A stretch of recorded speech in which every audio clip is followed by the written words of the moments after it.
Welcome to another video, and in today's video we are going to be planting out our carrots. And as you can see, the carrots have finally got its true leaves, which means that we can now go and plant it in the raised beds. We've already got our radish in and some of our winter crops, and carrots are now ready. So I just wanted to show you how amazing these carrots are looking.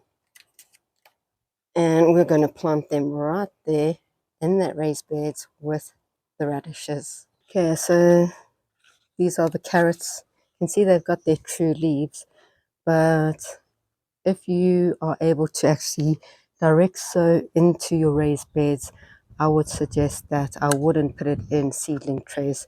Unfortunately, it has been raining here in Johannesburg and we weren't able to actually do that method. You can see how much there is. You can't just take it out like this and plant it because the carrots will grow too close. What we have to do is now thin this out. So if it was in raised beds, what you would be able to do is actually make a trend like this, direct sow it, and once they are at a stage like this, you can just thin it out. And by thinning it out, it means that you'll be spacing it and your carrots will be able to grow much better and will have that space.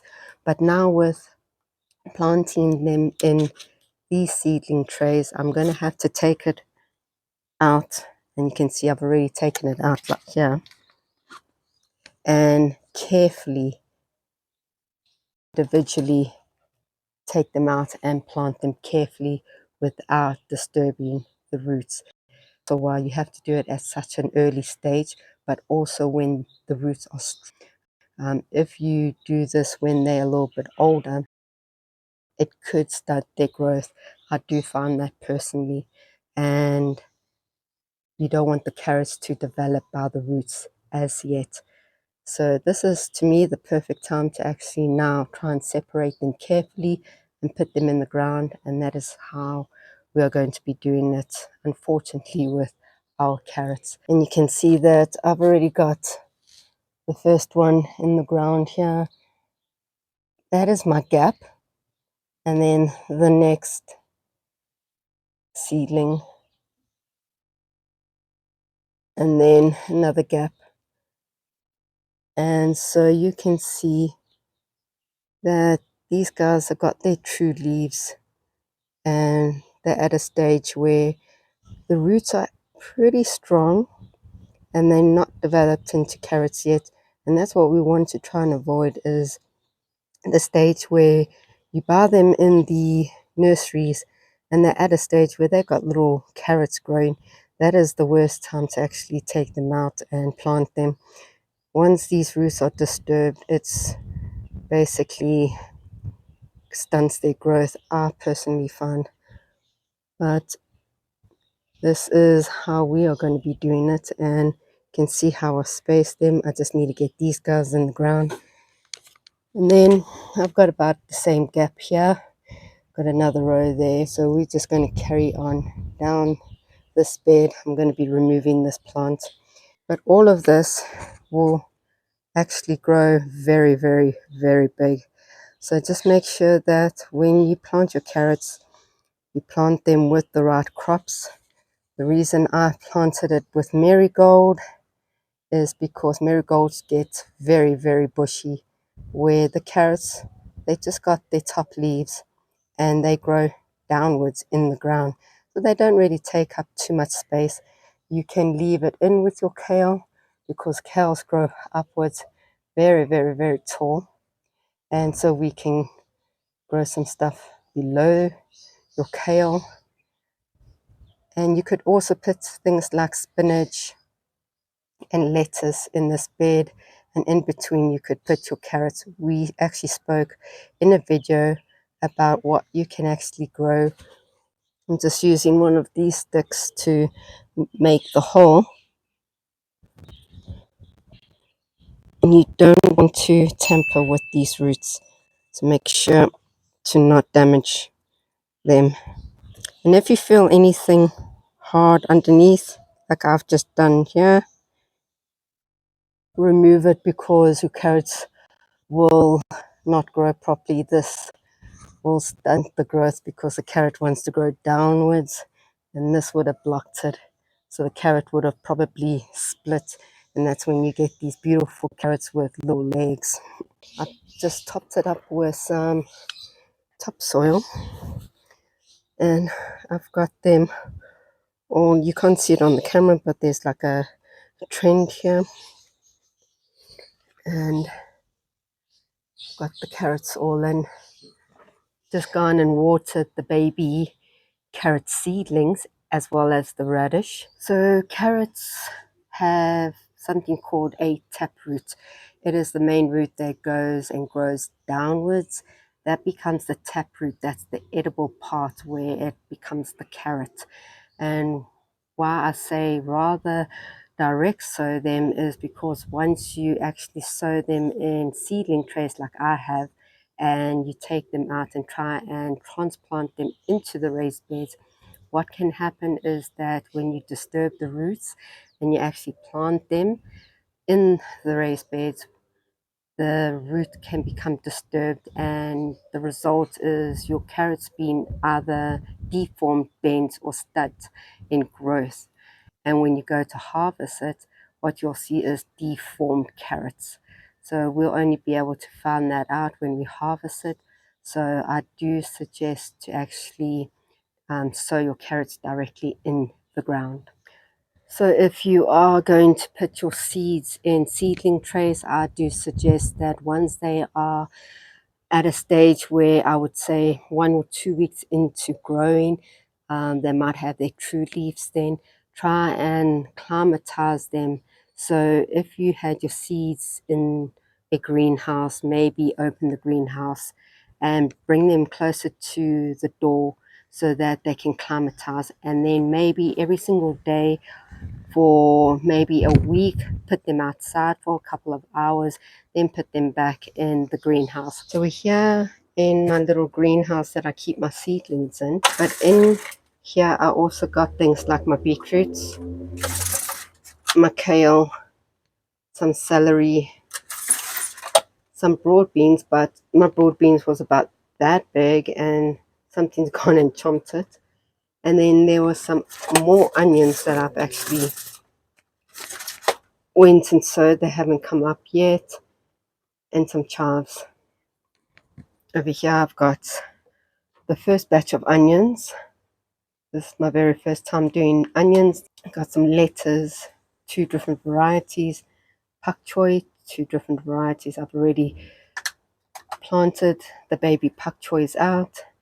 Some more kale, 2 different varieties. More Swiss chard here, so there's 2 different varieties. And at the back I've got some more kohlrabis, and someone is chomping them also. You can see some leaves missing there.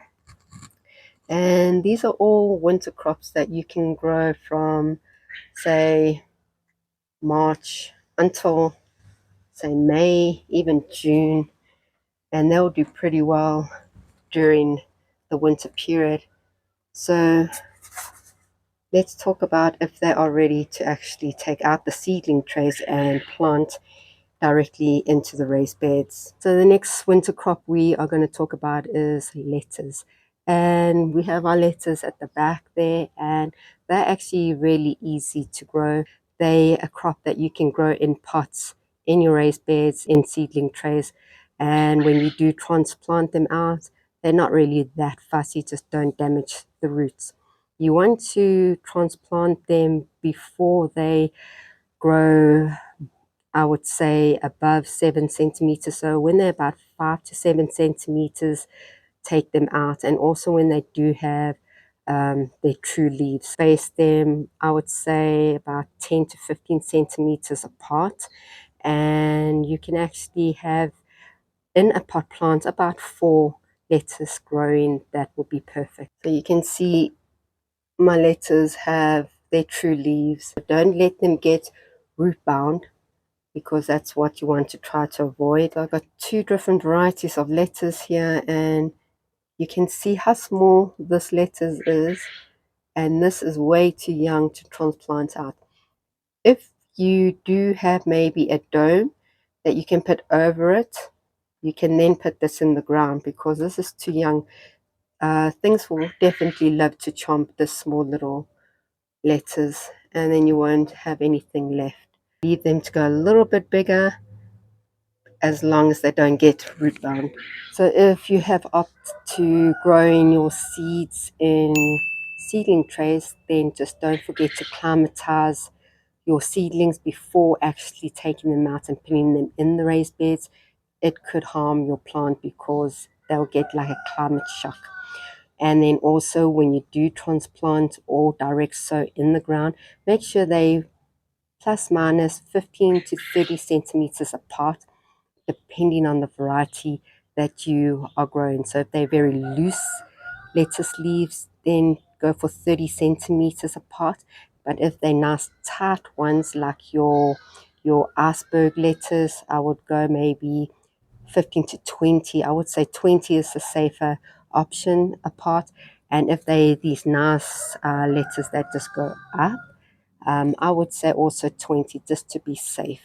And then your spinach and your kales, basically the same. I would say also your kohlrabies. You are able to actually plant all of this in seedling trays as well as direct sow. I would say this is a good growth. You could put this in your ground now, but I'm actually going to let them get a little bit bigger. Your kale, you can see, is way too small, as well as your kohlrabi. And the same applies when doing your lettuce. Make sure you climatize them. So right now they are in my hothouse, and I've now for about a week have left the hothouse door open, and then from there I would go and put them outside at the back where the homestead is, and I will put them in the shade, and from the shade gradually move them to the raised beds because you don't want them to be exposed to direct sun when they're this small. And I would also say about 30 centimeters for each of these crops to be planted apart. The same goes with beetroot. You can direct sow them and you can grow them in your seedling trays. I would say about 2 to 3 true leaves on them. They're pretty easy to also grow. Just make sure when you transplant them from your seedling trays to the ground that you don't bury them too deep. And I would say about 15 centimeters apart to actually space them if you are growing them in your raised beds and direct sowing them. But beetroots is really, really a nice crop to grow. And things like beetroot, radish, and your carrots, and anything that has a taproot that is actually growing downwards in the ground, I would plant with things like lettuce and spinach and kale because they will be great companion plants because they're growing downwards, not taking up too much space, where your spinach, your kale, and your lettuce are growing upwards. So that's really great if you haven't got much space and you're looking for companion plants that you can just try and save space. These are fantastic. Cosby Egyptian, it's the very first time growing this variety. I normally go with the red Detroit or bloody bull, and I thought I'd give a different variety a try. And you can see they're looking amazing, but I am going to wait until they are about that high. I would say that's a good indicator that we can take them out. And you also don't want to let them go too far where the roots have started developing into the beetroot. You want to avoid that. So I would give this maybe another week and then I will plant them out in the raised beds. And then the last crop we're going to talk about, which is a great winter crop, is your onions. So even though these guys are really nice and tall, I don't think they're strong enough to go in the ground.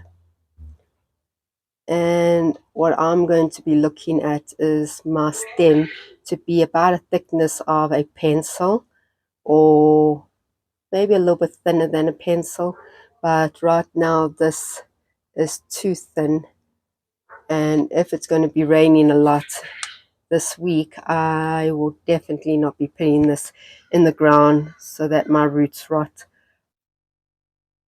So when you do transplant them out in your raised beds, just make sure they're about 10, 12 to 15 centimeters apart, depending on what variety of onions.